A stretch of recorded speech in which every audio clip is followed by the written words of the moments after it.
Time set है जी, और public interest में खबरों का सॉफ्टवेयर भी।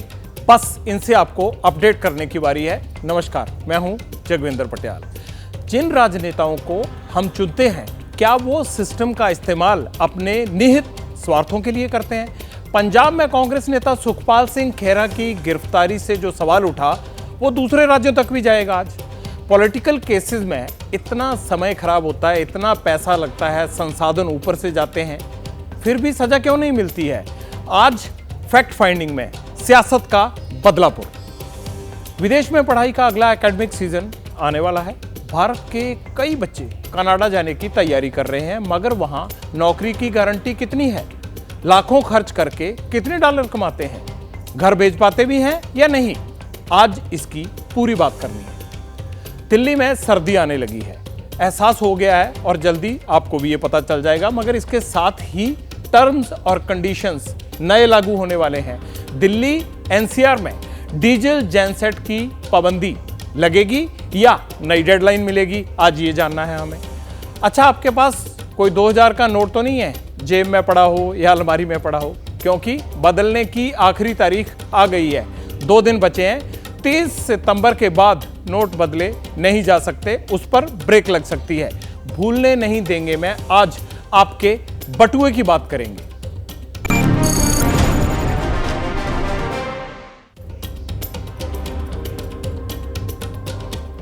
चाहे वो पुलिस हो या टैक्स डिपार्टमेंट हो या फिर इन्फोर्समेंट डायरेक्टर हो, एंटी करप्शन ब्यूरो हो, जब सिस्टम की बारी आती है जवाबदेही की, तो सत्ता के लोग बगले झांकने लगते हैं। आज सुबह पंजाब में आम आदमी पार्टी की सरकार ने विधायक सुखपाल सिंह खेरा को अरेस्ट किया। खेरा कुछ दिन पहले तक आम आदमी पार्टी में ही होते थे, फिर कांग्रेस में आ गए। खेरा पर पंजाब की सियासत में आज कैसे घमासान मचा और इसका INDIA पर क्या असर होगा भी या नहीं? एक मिनट यार, एक मिनट चले एक मिनट यार, फोन नहीं खोला।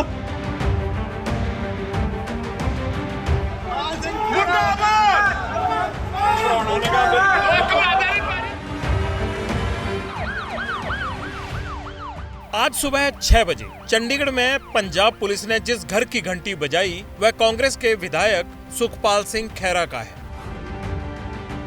चंडीगढ़ के इस VVIP सेक्टर में तमाशा काफी देर तक चला। खेरा को पुलिस ने गिरफ्तार कर लिया। मामला एक ड्रग पेडलर का है, जो पुलिस केस के मुताबिक खेरा के संपर्क में था। अपनी गिरफ्तारी का ऐलान खुद विधायक सुखपाल सिंह खेरा ने फेसबुक पर लाइव होकर किया। खेरा को चंडीगढ़ से करीब 250 किलोमीटर दूर फाजिल्का के पास जलालाबाद ले जाया गया। खेरा ने यहां से भगवंत मान सरकार पर सियासत से प्रेरित होने का आरोप लगाया।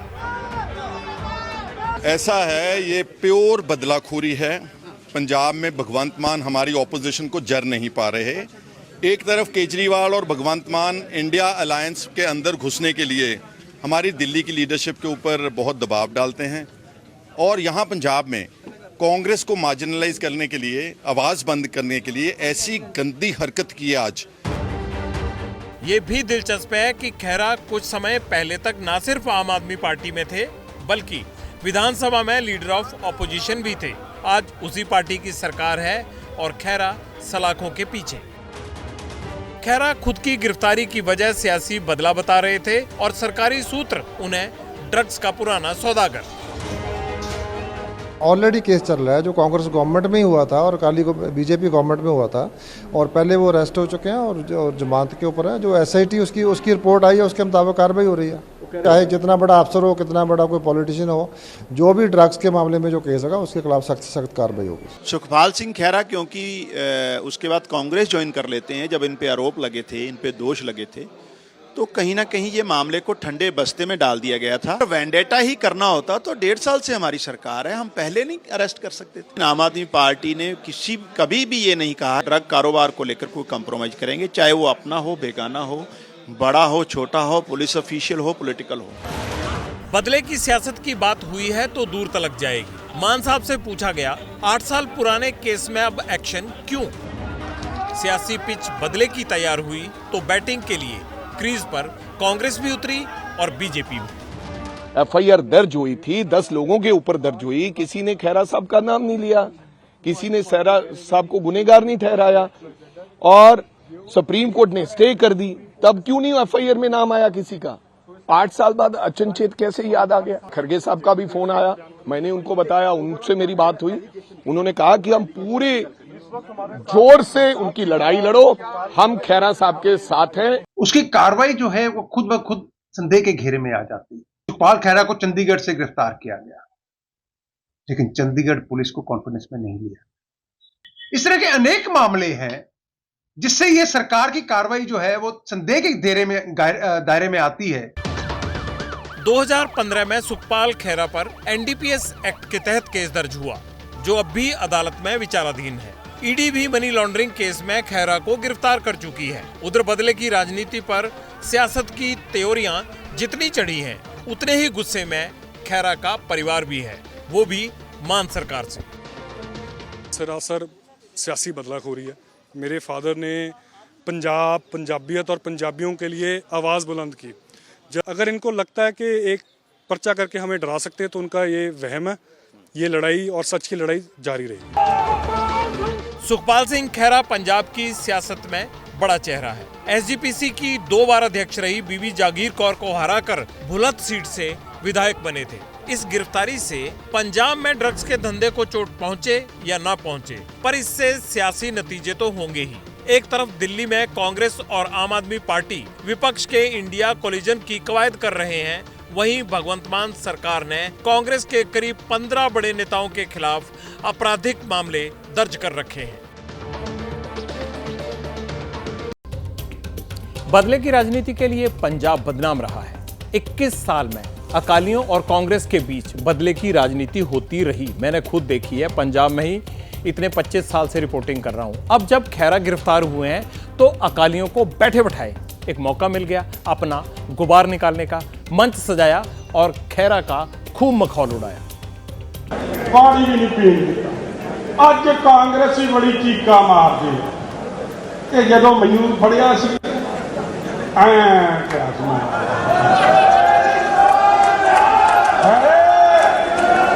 खैरा साहब कर रहा ना, तेरे बंदियां ने भी यही कम किया सी। शुरुआत थोड़ी है, भावें मैं इस गल के खिलाफ आ, धक्के सही तेरे नाल कीती जा, मजीठिया तेरे नाल आ।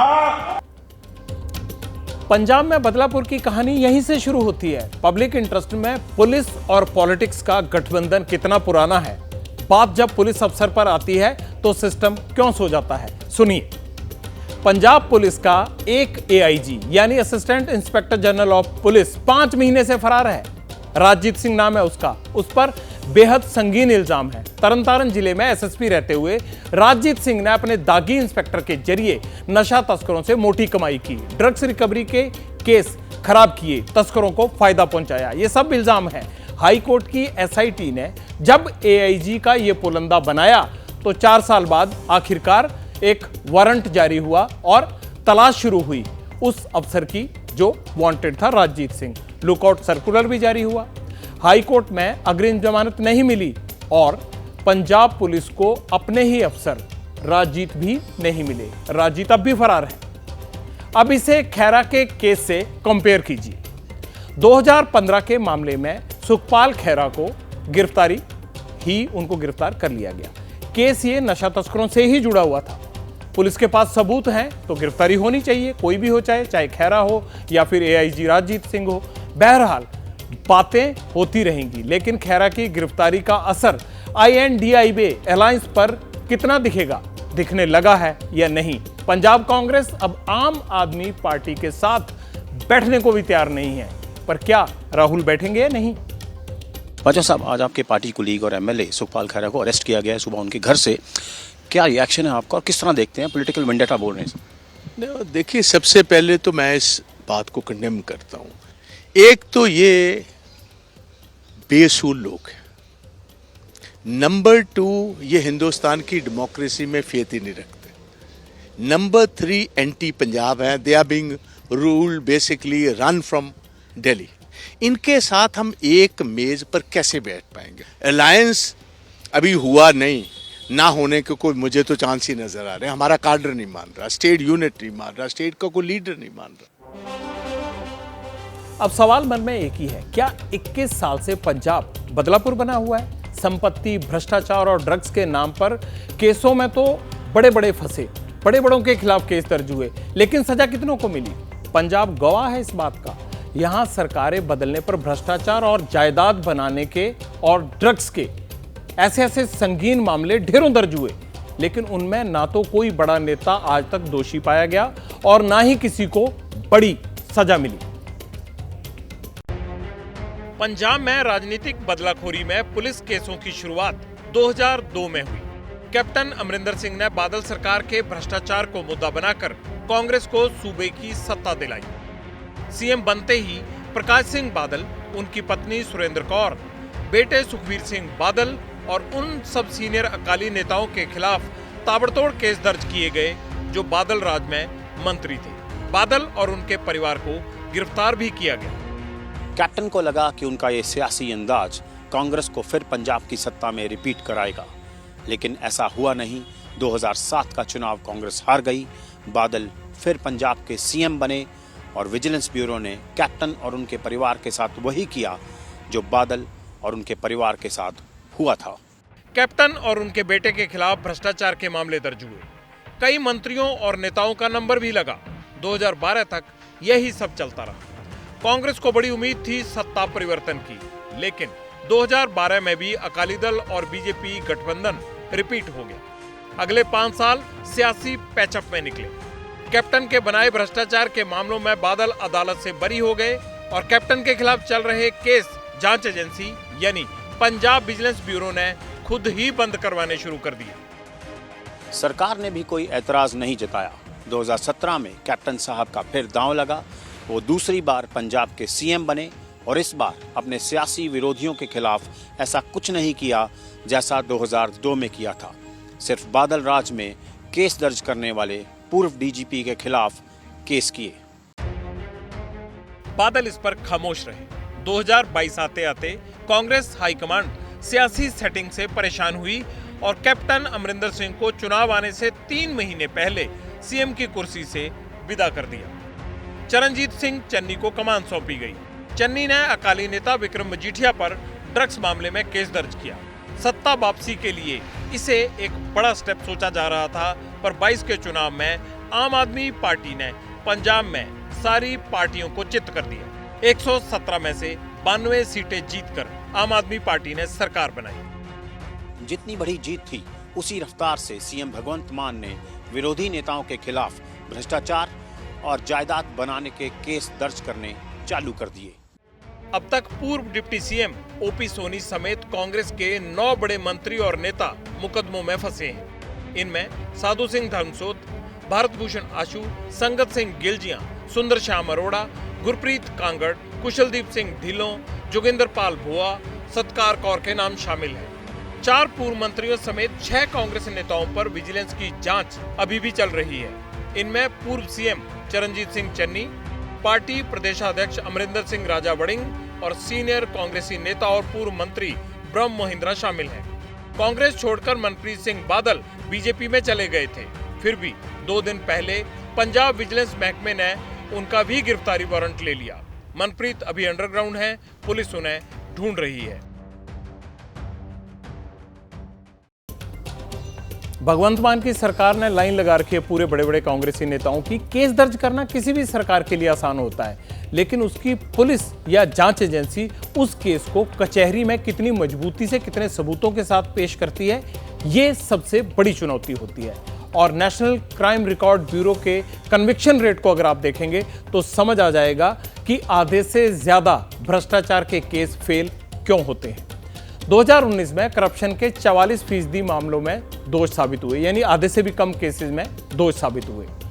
अगर 2020 में करीब 41%, अगर 2020 की बात करें तो 41% से, और 21 की बात करें तो 42.5% मामलों में सजा हुई, यानी आधे से ज्यादा फिर केस औंधे मुंह गिरे। पॉलिटिकल ओपोनेंट पे केस रजिस्टर करके उन्हें अरेस्ट करने की काफी जल्दबाजी दिखाई जाती है। अरेस्ट होने के बाद या तो बेल हो जाती है या फिर इन्वेस्टिगेशन इतनी स्लो रहती है कि टाइमली चार्जशीट फाइल नहीं होती। आरोप पत्र फाइल होने के बाद भी जो प्रोसिक्यूशन का केस का प्रोसिक्यूशन है वो इतनी स्लो चलता है कि उसमें कन्विक्शन की हम जो मात्रा परसेंटेज देखते हैं वो बहुत ही कम होती है। जनता के नाम पर इंसाफ दिलवाने की बात होती है, चुनाव जीते जाते हैं, जीतने के बाद नियम बदले जाते हैं, इस बीच मामले चलते रहते हैं, पुलिस लगती है, जांच भी होती है, अदालतों में केज और कागज पूरे धक्के खाते रहते हैं, तरीके बदलती रहती हैं, साल निकल जाते हैं। अगर केस मजबूत होता है, नीयत साफ होती है, इरादे मजबूत होते हैं, समय पर निर्णायक फैसले तब होते हैं। इसकी कीमत ना सिस्टम चुकाता है ना नेता। इसकी कीमत कौन चुकाता है? सरकार पैसे से जो उम्मीदों के नए नए पुल बांधती है। पुलिस और अदालतों में जो काम होता है यही किसी बेहतर काम में इस्तेमाल हो सकता था, क्योंकि ये पैसा हमारा है और हमारे पैसे से ही ये तमाम केस खड़े किए जाते हैं, इनमें संसाधन लगाए जाते हैं। सवाल ये है,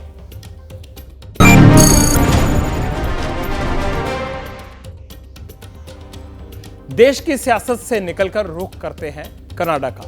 दोनों मुल्कों में तल्ख रिश्तों के बीच पब्लिक इंटरेस्ट में बात उन बच्चों की करनी है जिनका सपना कनाडा में पढ़ाई करना या फिर वहां पर पढ़ाई करने के बाद बस जाना है। कनाडा ड्रीम पर बड़ा एक क्वेश्चन मार्क लग रहा है, क्योंकि एक तो कनाडा में महंगाई के कारण गुजर बसर महंगी हो गई है, दूसरा कनाडा की यूनिवर्सिटीज के कुछ प्रोग्राम देखकर ऐसा लगता है कि स्टूडेंट्स के लिए वहां हालात मुश्किल हुए हैं। अगर आपका बच्चा कनाडा की फ्लाइट पकड़ना चाहता है या पकड़ने की तैयारी कर रहा है तो इस रिपोर्ट को जरूर ध्यान से देखिए। पीआर हो या स्टूडेंट वीजा, नौकरी के लिए जाना हो या फिर घूमने फिरने, पंजाब का दिल कनाडा में बसता है, प्रायोरिटी यही रहती है। मगर पिछले साल वाला कनाडा के एक्सप्रेस एंट्री सिस्टम वाला डेटा कुछ और ही कहानी बयां करता है। एक्सप्रेस एंट्री यानी कनाडा जाकर बसने का आधिकारिक तरीका। आंकड़े देखिए, 2021 में कनाडा की सरकार ने 1,14,000 लोगों को पीआर के लिए इनवाइट किया। 2022 में इस संख्या में 59% की गिरावट आई। एक्सप्रेस एंट्री सिस्टम के तहत सिर्फ 46,539 लोगों को ही बुलाया गया और इनमें से भी करीब 21,000 भारतीय थे। यही वजह है कि पंजाब के कोचिंग इंस्टीट्यूट कनाडा में बसाने या वहां पढ़ाने का सपना बच्चों के सामने परोसते हैं। और मेरा शुरू से यही ओपिनियन था कि कनाडा ही जाना है, बट अब के जो सर्कमस्टांसेस चल रहे हैं तो उसमें थोड़ा मेरे को कन्फ्यूज़न है। इंडिया ने ही बैन करा है कैनेडियन वीज़ा, सो अभी कनाडा की तरफ से तो कुछ आया नहीं है, तो फिर कनाडा ही है अभी। मेरा मन है वहाँ पे जाने का, क्योंकि अभी मैं आइल्स कर रही हूँ, तो अभी जब पेपर देने का भी मन है तो बैंड स्कोर्स आएंगे, मैं प्रिपेयर भी हूँ, तो ऑफ कोर्स मैं जाना चाहती हूँ वहाँ पे। लेकिन कनाडा की हकीकत है क्या? वहां जाने वाले बच्चों को किस तरह की प्रॉब्लम फेस करनी पड़ती हैं? क्या बेगानों की भीड़ में अकेले सरवाइव करना आसान है? हमने जवाब उनसे जाना जो कनाडा में एजुकेशन और फाइनेंशियल सिस्टम को अच्छी तरह जानते हैं, वहां वक्त गुजार चुके हैं।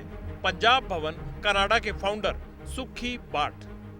वहाँ के इंटरेस्ट रेट जो है बैंक के कहाँ 2%, 2.5%, आज 8% पर है। गवर्नमेंट की तरफ से घर ना बनाना और जॉब्स ना पैदा करना और पंजाब से बच्चों का अनप्लान जाना, जब हम सभी को एक जगह इकट्ठा कर लेते हैं तो ये सिचुएशन, इसलिए सिचुएशन अभी खराब हुई है। हमारा सवाल था, अगर कनाडा वाकई बच्चों के लिए इतना महंगा है तो फिर अंडर ग्रेजुएट्स किस हाल में रहते हैं? जवाब सुना तो तकलीफ का अंदाजा लग गया।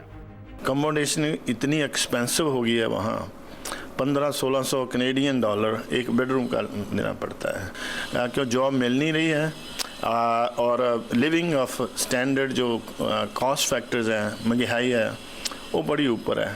सो इसलिए वो बच्चों को काफ़ी टेंशन है, बच्चे थोड़े दुखी हैं। जो बात सुखी बाट ने बताई उसका सबूत खुद कनाडा की यूनिवर्सिटी से भी मिला।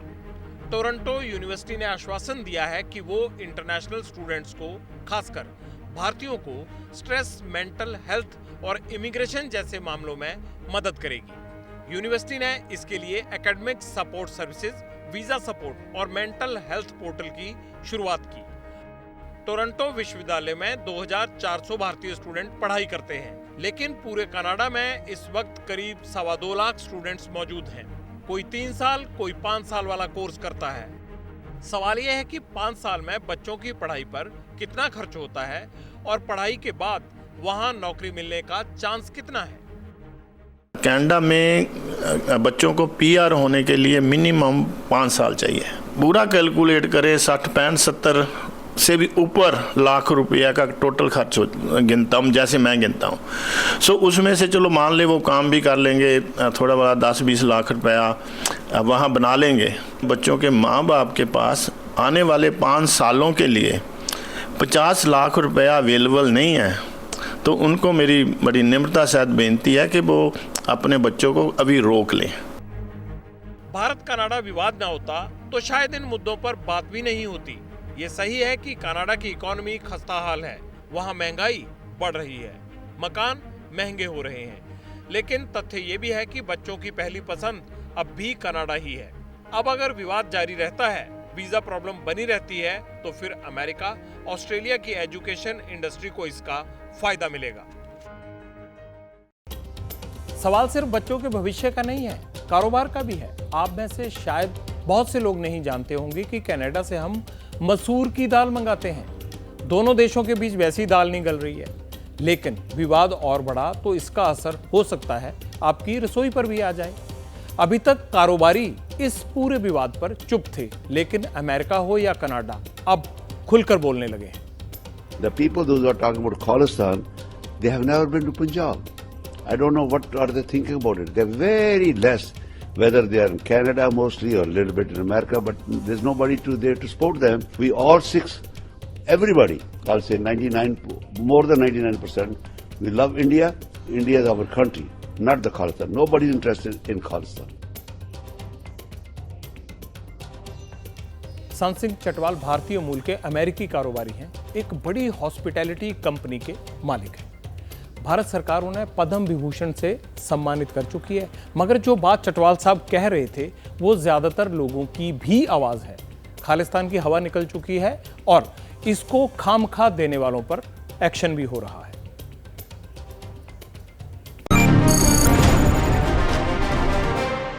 बात वातावरण की करेंगे। सर्दी की जैसे आने की शुरुआत होती है ना, वैसे वैसे धान की फसल भी कटने के लिए तैयार हो जाती है। और होता क्या है, दिल्ली और एनसीआर में प्रदूषण भी सिर उठाने लगता है। सरकार को भी इसी वक्त पोल्यूशन कंट्रोल करने की याद आती है। इस साल भी ऐसा ही होने जा रहा है, प्रदूषण नियंत्रण, क्योंकि 1 अक्टूबर से दिल्ली एनसीआर में डीजल जनरेटर पर पाबंदी लग सकती है।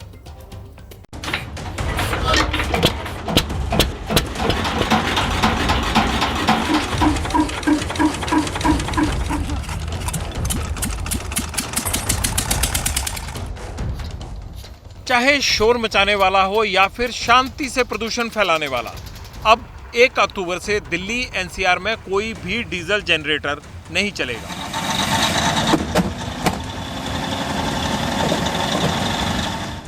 मतलब दिल्ली समेत यूपी, हरियाणा और राजस्थान के 24 जिलों में अगले महीने से डीजल जनरेटर पर पूर्ण प्रतिबंध लागू हो जाएगा।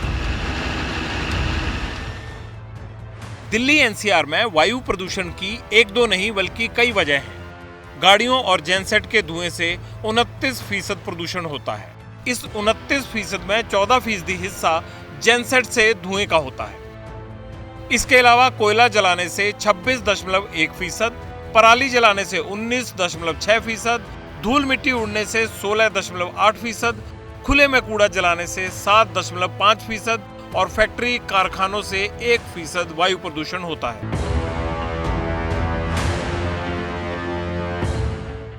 हालांकि पोल्यूशन कंट्रोल के लिए पहले भी कई कदम उठाए जा चुके हैं, लेकिन इस बार डीजल जनरेटर्स पर रोक लगाने जा रही है। दिल्ली और एनसीआर के इलाके में जो AQI खराब होने का कारण है, उसमें लगभग 3 से 5% का योगदान डीजल जेनसेट का होता है। तो ऑफ कोर्स इस पे फर्क पड़ेगा। मैं इसका पूरी तरह समर्थन करता हूं। पहले ज्यादा प्रदूषण के बावजूद अस्पताल, व्यावसायिक प्रतिष्ठान, रेलवे, मेट्रो, चिकित्सा सेवा, जीवन रक्षक सामानों की फैक्ट्री, नर्सिंग होम, स्वास्थ्य सेवाएं, सीवरेज ट्रीटमेंट प्लांट, राष्ट्रीय सुरक्षा सेना, टेलीकॉम, डेटा सेवाएं और आईटी से जुड़ी योजनाओं को डीजी-सेट चलाने की इजाजत थी। लेकिन अब जरूरी सुविधाओं के लिए जेनसेट चलाने की विशेष सुविधा खत्म कर दी गई है।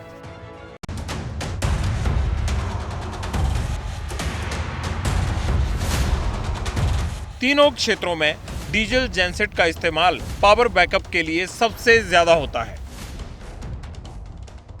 पहला इंडस्ट्रियल यानी कल कारखाने, दूसरा कमर्शियल यानी दफ्तर, व्यावसायिक इमारतें और शॉपिंग मॉल, और तीसरा रेजिडेंशियल यानी बड़े बड़े अपार्टमेंट्स और हाई राइज सोसाइटीज में।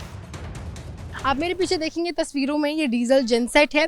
तकरीबन हर सोसाइटी में दिल्ली एनसीआर में इस तरीके के आपको डीजल जेनसेट नज़र आएंगे जो डीजल से चलने वाले जनरेटर हैं।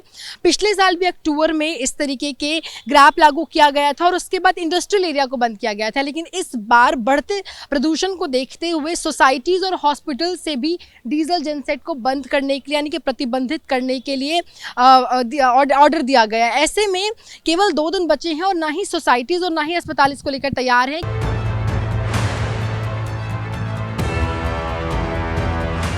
जून महीने में QCM यानी एयर क्वालिटी मैनेजमेंट कमेटी ने 30 सितंबर तक डीजल जेनसेट को गैस जेनसेट में अपग्रेड करने का वक्त दिया था, लेकिन 90% सोसाइटी में ये काम नहीं हुआ। इसीलिए अपार्टमेंट और हाई राइज बिल्डिंग में रहने वाले सबसे ज्यादा परेशान हैं। ये जेनसेट बंद हो जाएंगे तो 30 सितंबर के बाद क्या होगा? प्रदूषण को कम करने के जो हमारे उपाय हैं वो सिर्फ अक्टूबर में क्यों याद आता है? मैं ये कहना चाहूँगा कि हर सोसाइटी में गवर्नमेंट ये मैंडेटरी कर दे कि आप CNG जनरेटर लगाएं। बहुत अच्छा डिसीजन है, लेकिन इसको एक प्रॉपर चैनल के थ्रू इम्प्लीमेंट करने की जरूरत है। ये नहीं कि अंधे आँख की तरह बंद करके कुछ भी बोल दो, इम्प्लीमेंट होना चाहिए। तो अभी हम बहुत परेशान है कि अगर ऐसी समस्या आ जाएगी तो क्या होगा? इससे प्रदूषण में कमी आएगी, लेकिन इसका एक बैकअप प्लान जो है अवश्य होना चाहिए।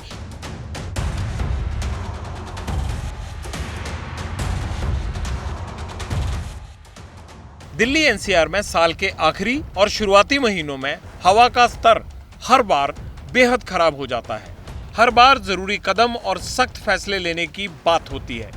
हालांकि सरकार और प्रदूषण कमेटी में जुड़ी संस्थाओं की कोशिश भी जारी है, लेकिन अब तक कोई ठोस कामयाबी नहीं मिली है। ऑड इवन फार्मूला फेल हुआ, पटाखों पर लगाम नहीं लग पाई, खुले में कूड़ा जलना भी बंद नहीं हुआ, पराली पर प्रतिबंध का हल तो ढूंढे भी नहीं मिल रहा। अब सबकी नजरें डीजल जेनसेट पर हैं कि क्या इन पर पूरी तरह पाबंदी लागू होगी और अगर हुई तो इससे हवा पर कितना फर्क पड़ेगा।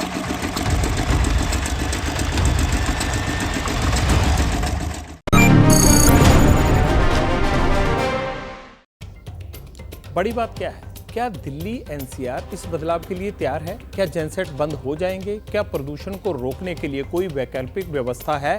और अगर ऐसा करना अनिवार्य है तो उसके लिए सिस्टम मजबूती से इम्प्लीमेंटेशन के लिए क्या कुछ कर रहा है?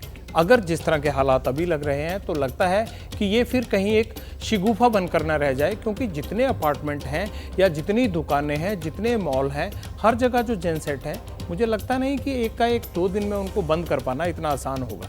दूसरा, किसान भाई हमारे अन्नदाता हैं और उनसे हमारी अपील भी है कि पराली के सीजन में उसे बिल्कुल जलाना नहीं है, धुआं ज़्यादा नहीं करना है। उसके लिए सरकार ने जो विकल्प दिए हैं उनको अमल में लाना है।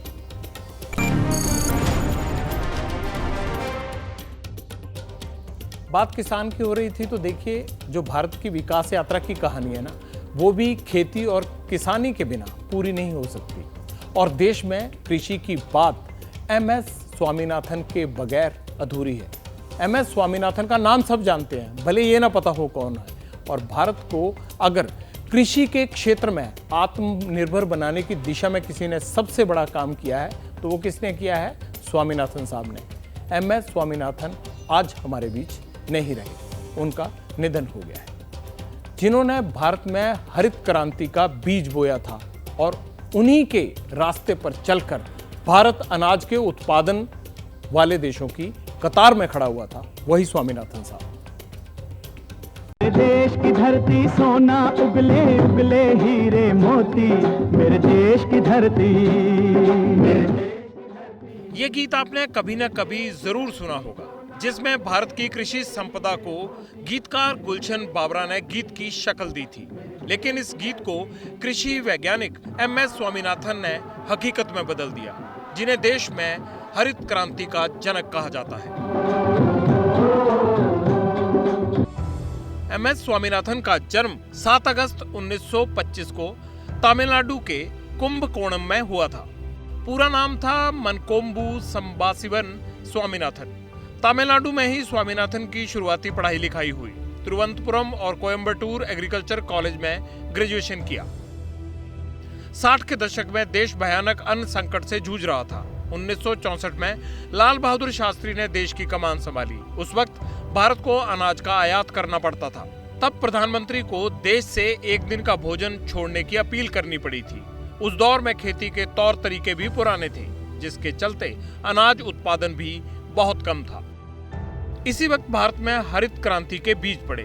MS स्वामीनाथन ने उसकी कमान संभाली और देश में नई कृषि नीति की शुरुआत की। पारंपरिक बीज की बजाय हाइब्रिड बीज का प्रयोग शुरू हुआ।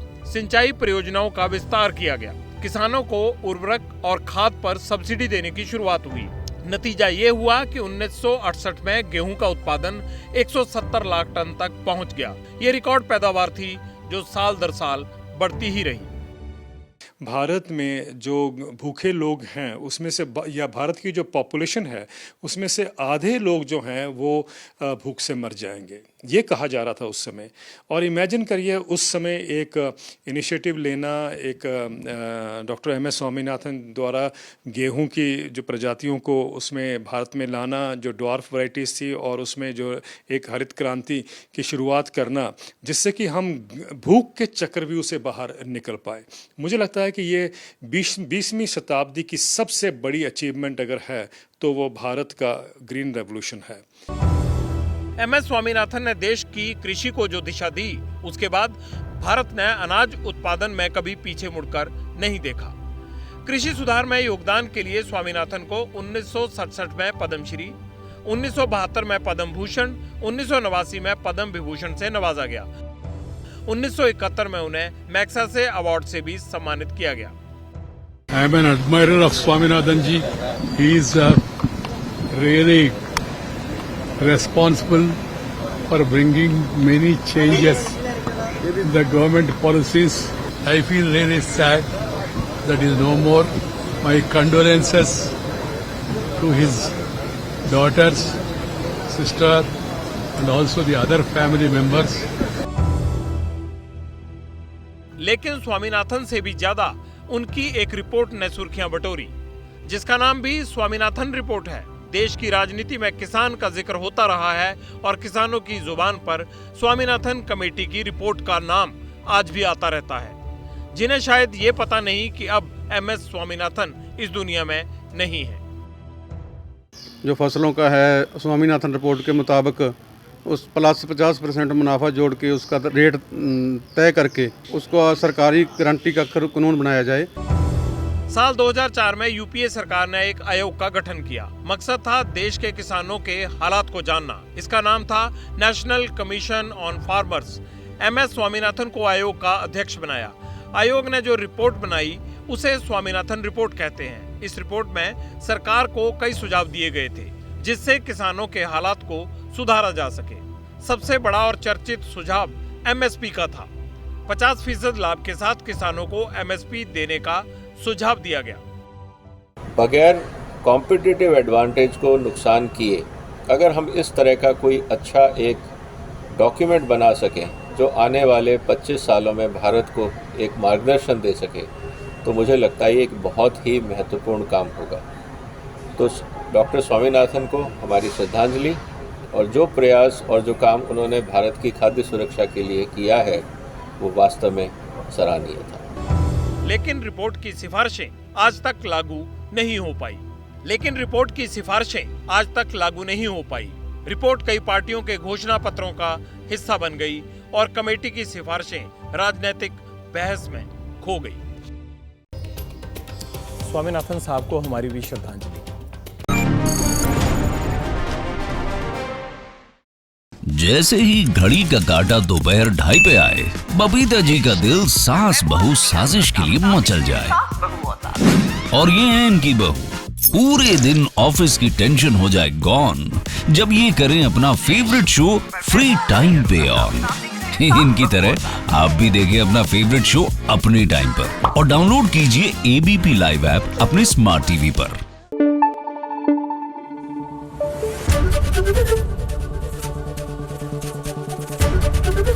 एबीपी न्यूज आपको रखे आगे।